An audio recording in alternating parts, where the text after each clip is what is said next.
गोकुळ दूध संघाच्या निवडणुकीच्या पार्श्वभूमीवर ठराव दाखल करण्याची लगबग आता सुरू झाली आहे। राजकीय पक्षांनी शक्ती प्रदर्शनाने ठराव दाखल करण्याचं जाहीर केलं असलं तरी अनेक नेते कार्यकर्त्यांच्या दुग्ध विभागाकडे स्वतंत्र ठराव देण्याच्या हालचाली सुरू आहेत। मंगळवारी तब्बल 161 संस्थांनी आपल्या प्रतिनिधींच्या नावांचे ठराव दाखल केले। गुरुवारी मात्र राजकीय नेते मंडळींची शक्ती प्रदर्शन करत ठराव दाखल करण्यासाठी झुंबड उडणार आहे।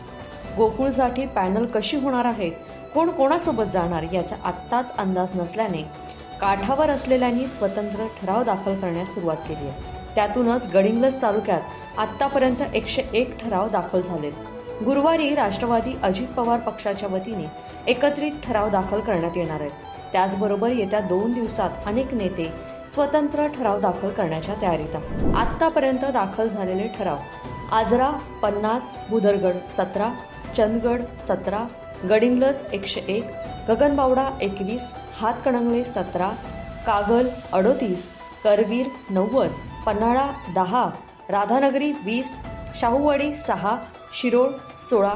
तर दुसरीकडे नेत्यांनी स्वतंत्र ठराव दाखल केल्याने आघाडी आणि युतीला मोठा धक्का बसलाय। उद्धव सेनेचे माजी आमदार सत्यजित पाटील सरोडकर यांनी आपल्या गटाचे ठराव स्वतंत्र देण्याचा निर्णय घेतलाय। त्यामुळे काँग्रेस प्रणित समविचार आघाडीला धक्का बसलाय। तर स्वाती कोरी यांनी सोमवारी आपल्या गटाचे ठराव दाखल केल्याने महायुतीला धक्का मानला जातोय।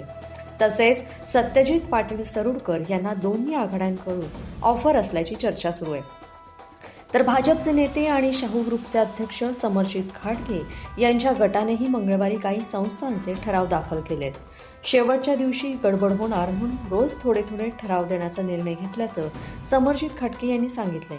गोकुळ निवडणुकीच्या पार्श्वभूमीवर सभासद संस्थांच्या प्रतिनिधींचे ठराव दाखल करण्याची प्रक्रिया सुरू झाली आहे। सर्वच राजकीय पक्ष आपापल्या गटाचे ठराव शक्ती प्रदर्शनाने दाखल करणार आहेत। ठरावांच्या संख्येवरच उमेदवारीचं गणित अवलंबून असल्यानं राष्ट्रवादी काँग्रेस, अजित पवार गट, शिंदे सेना, भाजप, जनसुराज्य पक्षात ठरावासाठी चढाओढ सुरू आहे। येथे एकेका ठरावासाठी इच्छुकांसह नेते मंडळी निकराचे प्रयत्न करत आहेत। काँग्रेस, राष्ट्रवादी काँग्रेस, शरद पवार गट, उद्धव सेना यांच्यासोबतच येईल त्यांना सोबत घेऊन गोकुळची निवडणूक समविचारी आघाडी म्हणून लढवण्याचा निर्णय आमदार सतेज पाटील यांनी घेतलाय। मात्र माजी आमदार सत्यजित पाटील सरोडकर यांनी स्वतंत्र 153 ठराव दाखल करण्याचं जाहीर केल्यानं आघाडीसमोर अडचणी वाढल्या। संघाच्या मागील निवडणुकीत पाटील सरोडकर हे माजी आमदार महादेवराव महाडिक यांच्या पॅनलमध्ये होते। मात्र यावेळेला ते आमदार सतेज पाटील यांच्यासोबत राहतील असं चित्र होतं, पण त्यांनी अद्याप कोणत्या पॅनलमधून ते निवडणूक लढवणार आहेत हे गुलदस्त्यात ठेवले। त्यांना दोन्ही गटांकडून उमेदवारीची ऑफर आहे। तर स्वाती कोरी यांनीही ठराव दुग्ध विभागाकडे दिल्यानं भाजपला धक्का मानला जातोय।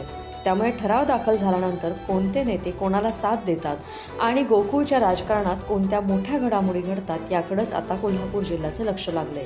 लोकमत.com साठी कोल्हापूरहून मी दुर्वा दळवी।